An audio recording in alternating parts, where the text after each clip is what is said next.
আমার স্ত্রী পর্দা করে না, আমার জীবনের আছে কি আর? আমার আর ইজ্জত রইল কি?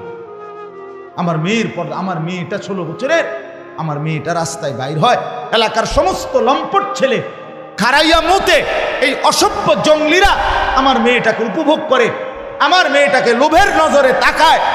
এক চাইতে লাঞ্ছনা বেটা, তুই মরে যাস টাকা বেটা, মরে যাও না কেন তুমি?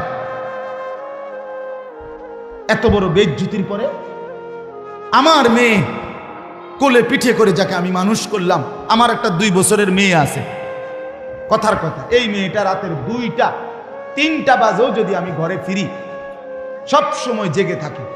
যতক্ষণ আমি গিয়া বাসায় না ঢুকি, আমার মেয়েটা ঘুমায় না। রাত 2টা, আমার ড্রাইভার সব সময় দেখে এটা। রাতের 2টা বাজে গিয়া বাচ্চাটাকে জড়ায়া ধরলে, আদর করলে, আমার পাশে নিয়ে শোয়াইলে তুই ঘুরে। তা আমি এতটা যত্ন করে যে বাচ্চা মানুষ করে, প্রতিটা মা বাপ এভাবে কষ্ট করে নাই?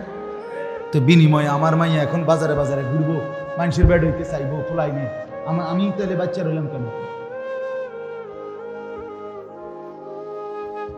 হ্যাঁ, বলে আমি পারি না। তো না পারলে আপনি ছেড়ে দেন, এই পরিচয় ছেড়ে দেন, স্ত্রীকে বলেন আমি তোমার লোকে পারলাম না, বাকি তোমার উপরে আমি সন্তুষ্ট না, মনে রাখো।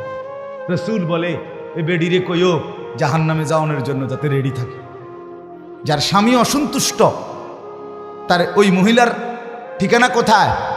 হ্যাঁ, তামনিটা কোন? যে বিবি তুমি পর্দা করো না, তুমি 1 ওয়াক্ত নামাজ পড়ো না, তো মনে রাখো আমি তোমার লগে ফাইললাম না, হয়তো কুলাইতাইলাম না, বুঝাইতাইলাম না, তুমি আমার কথা শুনলা না, তবে এটা মনে রাখো আমি তোমার প্রতি অসন্তুষ্ট, আমি তোমার প্রতি আর কোনোদিন খুশি হইতে পারলাম না। এটাও যদি বলেন তো বেডির জাহান্নামে যাইতে আর অসুবিধা হইতো না।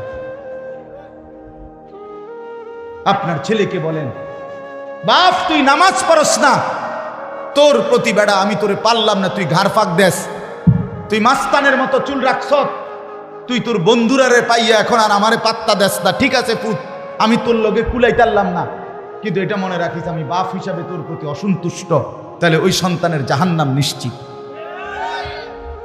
বলে দেন, যত বছরে না হবে আপনার দিলে যদি আল্লাহর কথার প্রতি আন্তরিকতা না আসে, 100 বছর না 1 লক্ষ বছর শুনলেও আপনার কোনো পরিবর্তন হবে।